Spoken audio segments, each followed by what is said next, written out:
اسلم بھائی مبارک ہو، اللہ نے رحمت سے نوازا ہے۔ اسلم چونک گیا۔ رحمت؟ ہاں بھائی، اس بار بیٹی ہوئی ہے، 3 بھائیوں کی لاڈلی ہوگی، دیکھنا یہ اللہ کی رحمت لے کر آئی ہے، اب سب ٹھیک ہو جائے گا۔ بیٹی؟ نہیں، اسلم اتنی ٹھنڈ میں بھی پسینے سے شرابور ہو گیا اور اسے ایسا جھٹکا لگا جیسے ابھی نیند سے بیدار ہوا ہو۔ ننھی پری کا نام رحمت ہی رکھا گیا۔ سب بھائی اسکول جانے سے پہلے اور واپس آ کر پہلے رحمت کو اٹھاتے اور پیار کرتے، مگر اسلم پر عجیب سی کیفیت طاری رہتی۔ رحمت کو پیار سے جب بھی دیکھتا تو ساتھ ہی آنکھوں میں ایک عجیب سا خوف بھی نمایاں ہو جاتا۔ پہلے مہنگائی نے ہی اسے نڈھال کر رکھا تھا، اب ہر لمحہ وہ خاموش اور بجھا بجھا سا رہنے لگا۔ رحمت جلدی سے تیار ہو جاؤ، میں کام پر جانے سے پہلے تمہیں اسکول چھوڑ آؤں گا۔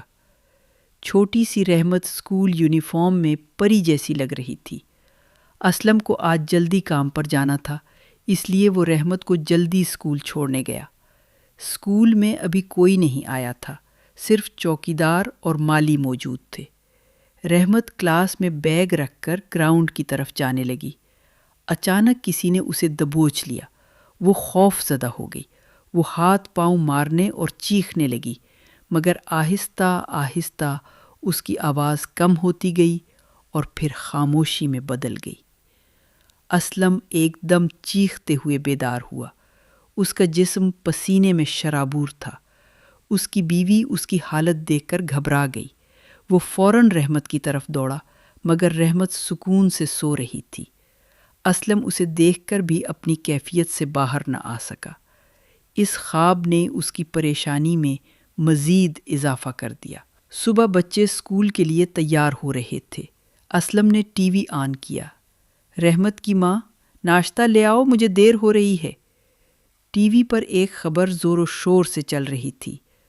5 سال کی بچی کی لاش جھاڑیوں سے ملی۔ اسے زیادتی کا نشانہ بنا کر بے دردی سے قتل کر دیا گیا تھا۔ اسلم کا جسم کانپنے لگا۔ اس نے فوراً ٹی وی بند کر دیا اور کھیلتی ہوئی رحمت کو خوف بھری نظروں سے دیکھنے لگا۔ پھر وہ کام پر چلا گیا۔ اچانک اسلم کی طبیعت خراب ہو گئی۔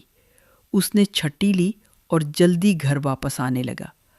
محلے میں اس نے لوگوں کا ہجوم دیکھا۔ اسے اپنے پڑوسی رفیق بھائی نظر آئے۔ اسلم نے پوچھا، کیا ہوا؟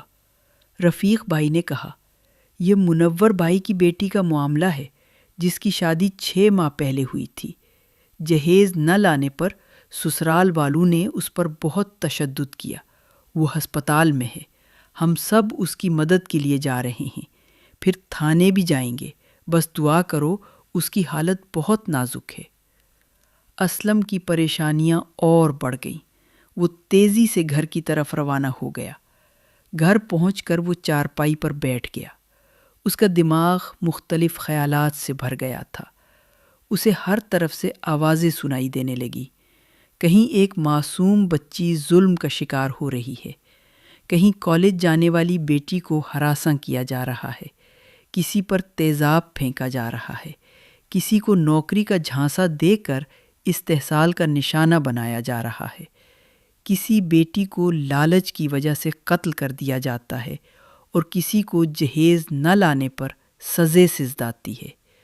کوئی اولاد نہ ہونے پر ظلم سہتی ہے اور کوئی بے بنیاد الزامات کی وجہ سے اپنی جان گنوا دیتی ہے۔ یہ آوازیں کہیں اس کی جان نہ لے لیں۔ وہ ایک دم سے اٹھ کھڑا ہوا اور بھاگتے ہوئے اپنی رحمت کو گود میں اٹھا لیا۔ وہ آسمان کی طرف دیکھنے لگا۔ اس کا سانس جیسے رک رہا تھا۔ اسے شدید گھٹن محسوس ہو رہی تھی۔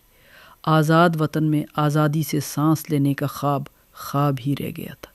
اس کی آنکھوں سے آنسو بہنے لگے اور وہ اپنی رحمت کو اور مضبوطی سے سینے سے لگانے لگا، جیسے دنیا کی ہر برائی سے اسے بچانا چاہتا ہو۔ وہ خاموش تھا، مگر اس کا دل چیخ رہا تھا۔ کیا بیٹی کو زندہ دفن کرنے کا پھر سے موسم آ گیا ہے؟ شکلیں بدل گئی ہیں، طریقے بدل گئے ہیں، مگر بیٹی آج بھی غیر محفوظ ہے، کبھی ظلم کی نظر سے، کبھی لالچ کی وجہ سے، کبھی جہیز کی خاطر اور کبھی ہوس کی آگ میں۔ بیٹی اللہ کی رحمت ہے، اس کی عزت، حفاظت اور محبت ہماری ذمہ داری ہے۔ آئیے عہد کریں کہ ہم اپنی بیٹیوں کو خوف نہیں تحفظ دیں گے، نفرت نہیں محبت دیں گے، کمزوری نہیں عزت دیں گے۔ اللہ تعالیٰ ہماری بیٹیوں کی حفاظت فرمائے اور انہیں ہر شر سے محفوظ رکھے، آمین۔